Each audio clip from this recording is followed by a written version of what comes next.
À Lyon, un mouvement social exceptionnel a accompagné cette journée de fête nationale.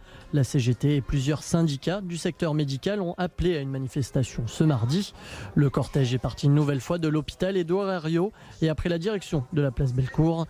Des soignants qui estiment ne pas avoir été assez entendus par le gouvernement. Eline Dany avec Florent Bonnard. Difficile de rassembler les troupes en ce jour de fête nationale. Ils étaient quelques centaines à se rassembler ce mardi dans les rues de Lyon. Ces soignants qui étaient en première ligne contre le Covid-19 demandent plus de moyens.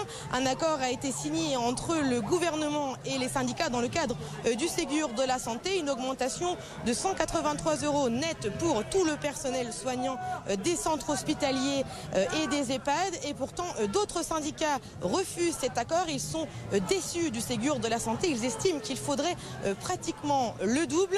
Je vous propose d'en écouter certains au micro de Florent Bonnard. On n'a pas assez de réponses sur ce qui sera bénéfique pour les patients, c'est-à-dire les ouvertures de lits et l'embauche de personnel. 7500 embauches sur toute la France, ça semble dérisoire. Déjà, l'augmentation de salaire ne suffit pas à remonter dans la fourchette basse des pays de l'OCDE. On reste des infirmiers mal payés et d'autres corps de métier également. Ensuite, ça ne correspond pas non plus à nos attentes et surtout, ça s'est concentré uniquement sur les salaires alors qu'on demandait plus de choses pour la population et ça, pour le moment, sur ce sujet-là, on n'a pas été écouté.